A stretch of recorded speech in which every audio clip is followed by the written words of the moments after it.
యువ ఛాంపియన్లు భారత్ చేరుకున్నారు. అండర్ 19 ప్రపంచ కప్ నెగ్గిన కుర్రాళ్లకు ముంబై ఎయిర్పోర్ట్లో కుటుంబ సభ్యులు, అభిమానులు ఘన స్వాగతం పలికారు. కెప్టెన్ ఆయుష్ మాత్రకు కుటుంబ సభ్యులు గ్రాండ్ వెల్కమ్ చెప్పారు. ఎయిర్పోర్ట్ నుంచి ఇంటి వరకు ర్యాలీ నిర్వహించారు.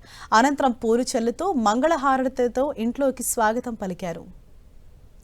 అండర్ 19 క్రికెట్ వరల్డ్ కప్ సాధించడంలో కీలక పాత్ర పోషించిన తెలుగు కుర్రారుడు ఆరోన్ జార్జ్కు సైతం ఘన స్వాగతం లభించింది. హైదరాబాద్ ఉప్పల్లోని మల్లాపూర్కు చెందిన ఈ యువ క్రికెటర్కు కుటుంబ సభ్యులు గ్రాండ్ వెల్కమ్ చెప్పారు. మల్లాపూర్లో విజయోత్సవ ర్యాలీ నిర్వహించారు. జనప్రియ బస్టాప్ నుంచి ఓపెన్ టాప్ జీప్లో ఊరేగింపు నిర్వహించారు. అనంతరం కేక్ కట్ చేసి సంబరాలు చేసుకున్నారు.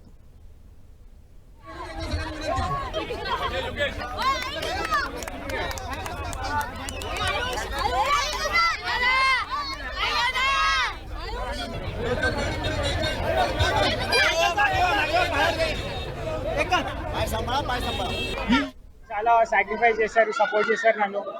అయితే నేను దానికి చాలా గ్రేట్ఫుల్ ఉన్నా. అందుకే మళ్ళా చెప్తున్నా, ఇది అందరి ఎఫర్ట్. ఈ ట్రోఫీ అందరికి అండ్ అందరి కాంట్రిబ్యూషన్ ఉంది. సో వెరీ హ్యాపీ నాకు ఈ ఆపర్చునిటీ వచ్చింది, చేయగలను. నాకు ఫస్ట్ క్రికెట్లో టాలెంట్ ఉందని ఐడెంటిఫై చేసింది మా డాడీ. అయితే డాడీ కూడా ఆడాడు, లీగ్స్ వరకు ఆడాడు.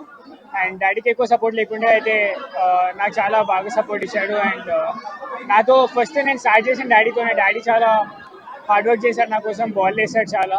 అయితే డాడీతో ఫస్ట్ నేర్చుకున్నా, దాని తర్వాత ప్రాక్టీస్ చాలా ముందు స్టార్ట్ అయింది. అయితే అందరం బాగా టీం లాగా ఉన్నాము, దానివల్ల గెలిచినాము.